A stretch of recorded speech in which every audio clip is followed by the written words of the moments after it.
बिस्मिल्लाहिर्रहमानिर्रहीम। शुएब अपनी माँ के साथ ऊपर वाले पोर्शन में आज शिफ्टिंग कर रहा था। ऊपर वाले पोर्शन की सीढ़ियाँ हमारे सहन से गुजरती थी।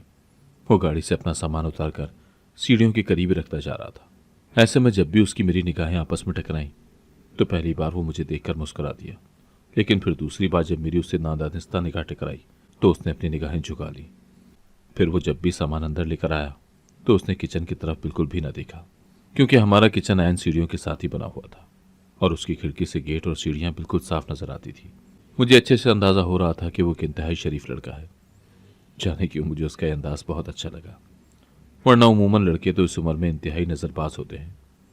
शुक्र करते हैं कि कहीं लड़की नजर आ जाए तो वो उसे दीदे फाड़ फाड़ कर ऐसे देखते हैं जैसे नजरों से ही खा जाएंगे। मेरी और उसकी पहली मुलाकात भी इंतहाई अजीब डरामाई अंदाज में हुई।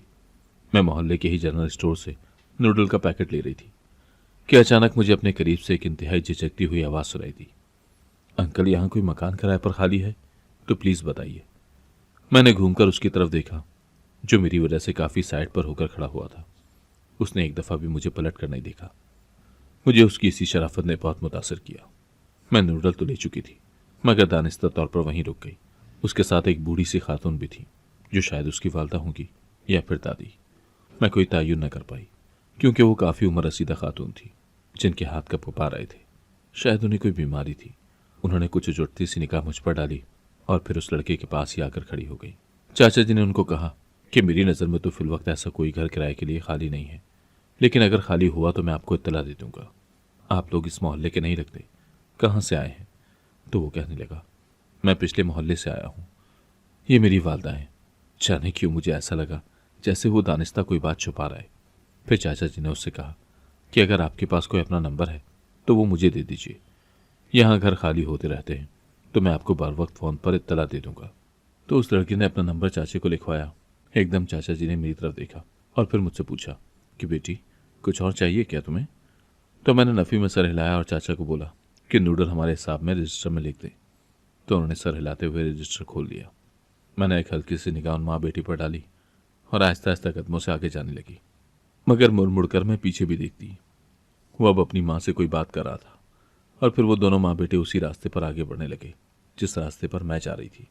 अचानक मोड़ मुड़ते ही मैं रुक कर खड़ी हो गई और फिर जो ही वो मेरे करीब से गुजरे तो मैंने उनसे कहा, आपको किराए पर अगर घर चाहिए तो मैं आपकी मदद कर सकती हूँ। अचानक वो बूढ़ी खातून मेरी बात सुनकर एक उम्मीद भरी नजरों से मेरी तरफ देखा और इंतहाई पुरउम्मीद आवाज में बोली, जज़ाकल्लाह बेटी, तुम्हारी बड़ी मेहरबानी होगी अगर तुम इस सिलसिले में हमें कुछ बता सको। हम तो सुबह से मकान की तलाश में थक गए हैं और अब तो मुझ में चलने की भी हिम्मत नहीं रही। अचानक मेरी नज़र उस खातून के पीछे खड़े उनके बेटे पर पड़ी, जो जरा सा अपना रुख मोड़कर दूसरी तरफ देख रहा था। गोया वो मेरी तरफ अदब के पेशे नज़र नहीं देखना चाहता था। मैं यूं कभी किसी की मदद न करती, लेकिन ना चाहते हुए भी मुझे उस लड़के में न जाने ये बात क्यों अच्छी लगी कि इसे औरत की इज्जत करना आती है। वरना ये मोहल्ला गवाह है कि मैंने कितनी बारी यहाँ के लड़कों के साथ मुंहमारी की, जब वो आंखें फाड़ फाड़ कर पास से गुजरती हुई लड़कियों को देखते थे, जिसमें कई बार मैं खुद भी उनकी गंदी नजरों के तजुर्बे से गुजरी। औरों का तो पता नहीं, लेकिन मुझे हमेशा गली मोहल्ले के थड़ों पर बैठे हुए ये अबाश लड़के, जिन्हें कामकाज की कोई फिक्र नहीं होती थी, बस लड़कियों को ताड़ने के लिए ऐन उस वक्त बैठते जब या तो वो स्कूल जा रही होती या वहां से वापस आ रही होती। मैं चूंकि खुद भी एक प्राइवेट स्कूल में टीचिंग करती थी और जब भी स्कूल जा रही होती या वापस आ रही होती तो रोजाना की बुनियाद पर ऐसे तजुर्बात से गुजरती तो बर्दाश्त न होता। कई दफ़ा तो मैं बोल जाती और कई दफ़ा इग्नोर करके आगे गुजर जाती। आखिर बोलें भी तो कितना बोलें। ये इस कदर ढीठ और फारिग गबाशों का टोला होता है कि कई बार मेरे साथ जाती हुई मेरी कुलीग्स मुझे टोकती कि इनके साथ ज़्यादा मुंहमारी मत किया करो। अगर ये किसी दिन तुम्हारे हाथ धोकर पीछे पड़ गए ना तो तुम्हें ही लेने के देने पड़ जाएंगे। लेकिन कोई एक दिन की बात हो तो इंसान सब्र भी कर लेता। रोज़ाना के हिसाब से ऐन गुजरगा वाले रास्ते पर उनके टोले जगह जगह बैठे मिलते तो दिल तंग पड़ जाता। उनकी इन्हीं गंदी आदतों पर कई बार मोहल्ले वालों ने भी एतराज़ झाड़ा, लेकिन जैसे उन पर तो कोई असर ही ना होता था। दूसरी तरफ मैंने अपने खानदान के कज़नों में भी यही सूरत हाल देखी, तो जाने क्यों मेरा दिल मर्दों से उचाट सा हो गया। जिसको देखो उनका हाल ही खराब है। क्या उन्हें कोई और काम नहीं होता सिवाय लड़कियों को अपनी तरफ मुतवज्जा करने या घेरने के? मैं अक्सर कुड़ कर सोचती तो मुझे उकताहट होने लगती। मेरे साथ की लड़कियां शादी की बातें करती तो मेरा दिल मजीद खराब हो जाता। उसकी वजह यह थी कि मेरे साथ बहुत सारी ऐसी लड़कियां जो शादीशुदा थी, वो भी जॉब करती थी और मैं उनके किस्से सुनकर परेशान हो जाती कि माली मुश्किलात ने उन्हें घर और बच्चों की वजह से जॉब करने पर मजबूर किया है। तो दूसरी तरफ उनके खावंद बिल्कुल भी उनके साथ मुखलिस नहीं थे। हर किसी की कोई ना कोई गर्लफ्रेंड है और ये औलाद के खातिर फिर भी ऐसे शख्स के साथ निभा कर रही हैं। जब मैं उन टीचर्स के अपने शौहरों के हवाले से वाक़यात सुनती तो मेरा दिल शादी के नाम से ही मुतनफ़िर होने लगा। सिर्फ ये सोच सोच कर कि पहले तो कहा जाता था कि अगर बर वक्त शादी हो जाए तो जिना कम हो जाता है, लेकिन शादीशुदा अक्सरियत तो ज़्यादा तबाही के दहाने पर मौजूद है। तो ऐसे में मेरा दिल ललच जाता कि किस पर एतबार किया जाए, उन पर जो गैर शादीशुदा हैं और हर वक्त लड़कियों के इर्द गिर्द फिरते हैं, या फिर उन पर जो शादीशुदा होकर भी अपनी बीवियों के साथ मुखलिस नहीं और रात के वक्त छुपकर अपनी गर्लफ्रेंड से व्हाट्सएप पर लंबी लंबी गुफ्तगू करते रहते हैं। मगर ऐसे में उस लड़के का रवैया मेरी समझ से बालातर था कि ये किस किस्म का मर्द है जो ना तो मेरी तरफ आंख उठाकर देखता है और ना ही उसने गुफ्तगू का बहाना तलाश करके मुझसे कलाम किया।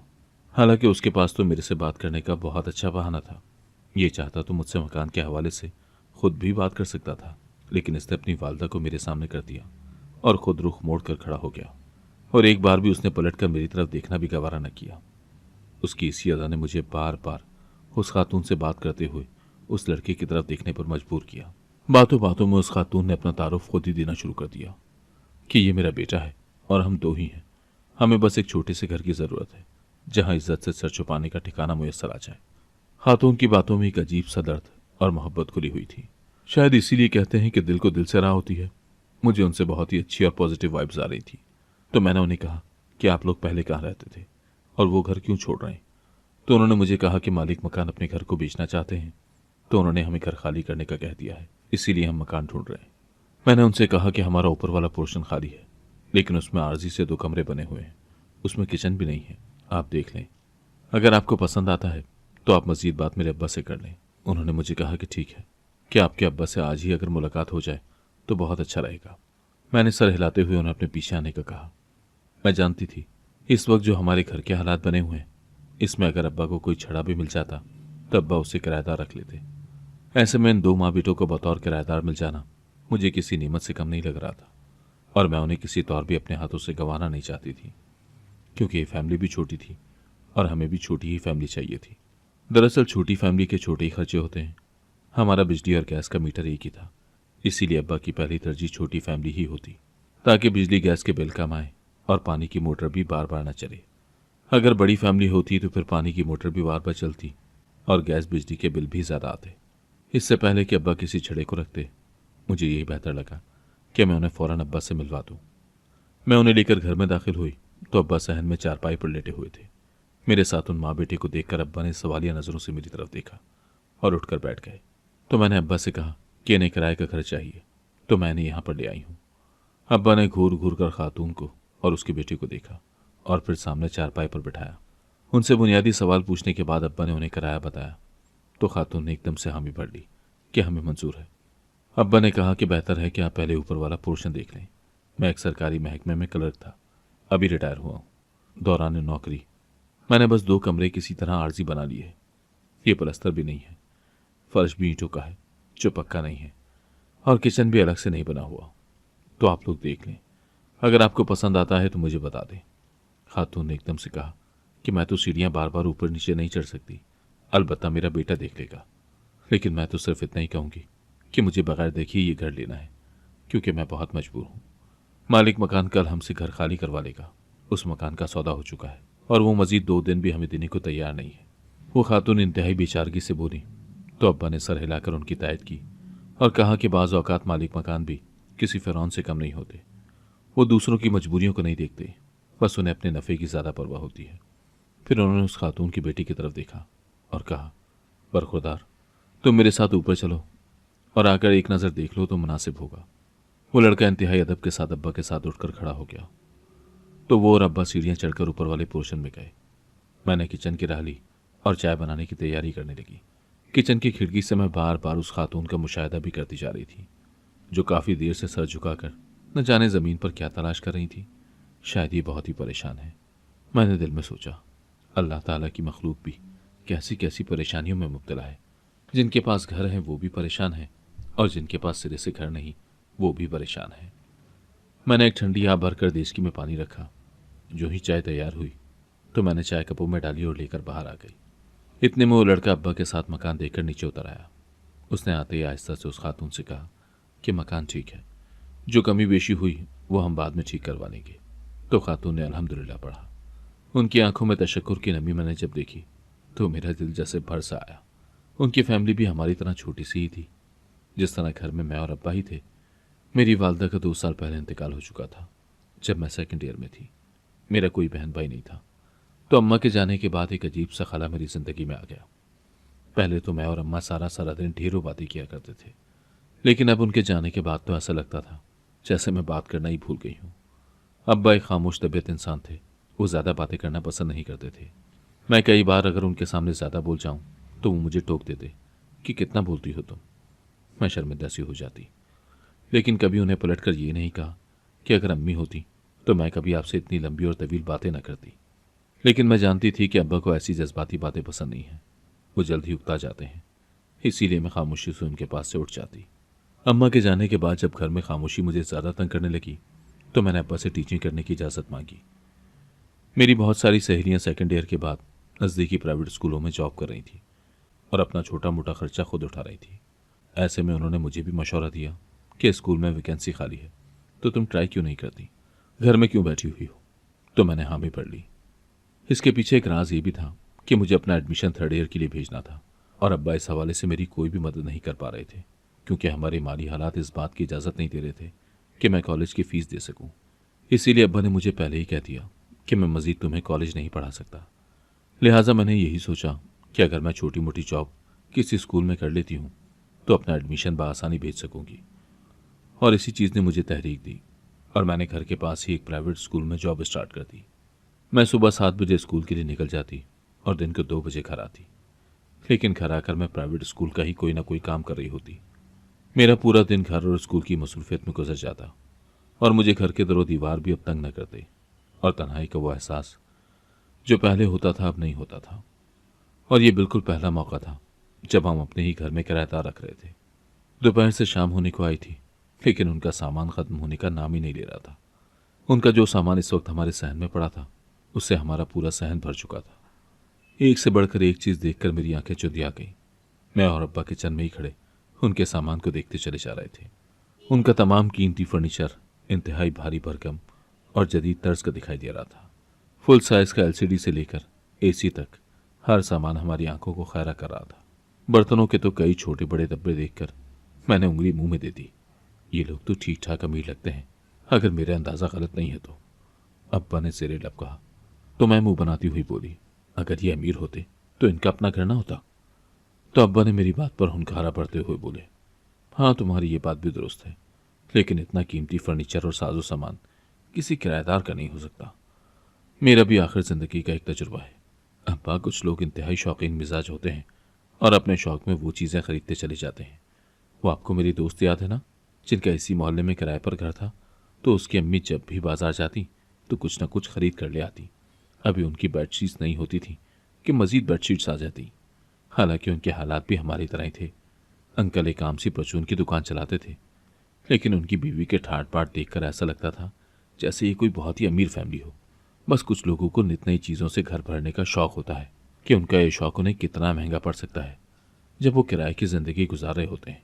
और जब एक घर से दूसरे घर शिफ्ट होते हैं तो उनका ये कीमती सामान कितनी बुरी तरह से मुतासिर और टूट सकता है। अगर ये सोच लें तो कोई भी इतना कीमती सामान जमा न करे।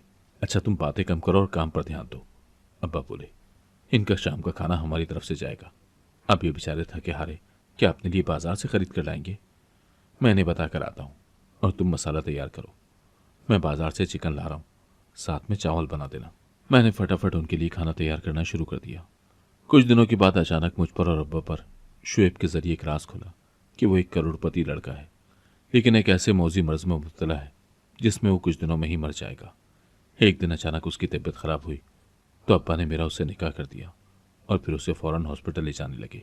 तो शुएब आहिस्ता से मेरे कान में बोला कि जब मैं मर जाऊं तो तुम 40 दिन बाद मेरी कब्र खुदवाना। हॉस्पिटल जाकर पता चला कि उसका इंतकाल हो गया है और फिर उसकी लाश ताबूत में बंद सीधा कब्रिस्तान ले जाई गई। मैंने एहतजाज किया कि मैं आखिरी दीदार करूंगी, लेकिन मुझे ये कहा गया कि इसका कोई फ़ायदा नहीं, मैयत इस काबिल नहीं है कि उसे देखा जाए, तो मैंने सब्र कर लिया। अलबत्ता अब्बा बहुत खुश थे कि हम बैठे बिठाए एक बहुत बड़ी जायदाद के मालिक बन गए, लेकिन मेरे दिल की तो खुशी ही मर चुकी थी। शुएब की माँ बहुत चुप चुप रहने लगी, तो ऐसे में मैं उनका बहुत ख्याल रखती।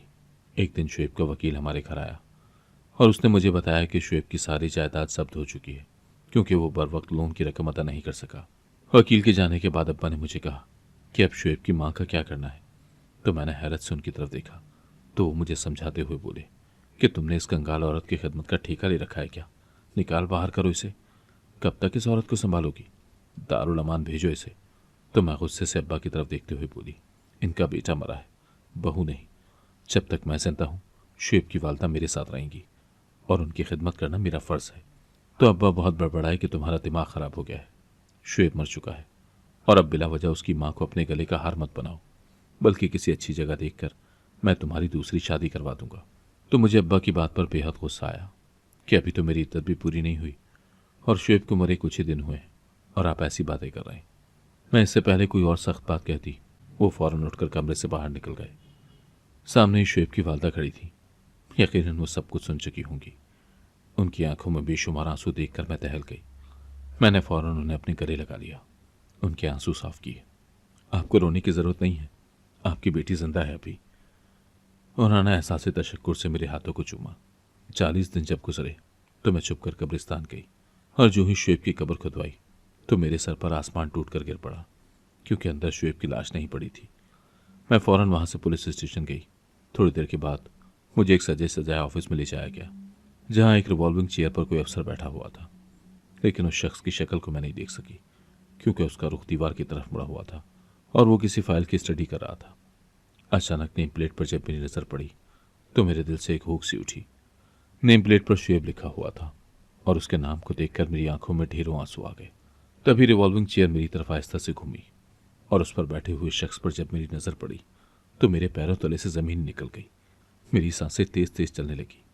दिल पर एक खौफ सा तारी हो गया, क्योंकि वो जो कोई था बिल्कुल शुएब की दूसरी कॉपी था। काफी देर तो मुझे समझ ही न लगी कि मैं उससे क्या बात करूं।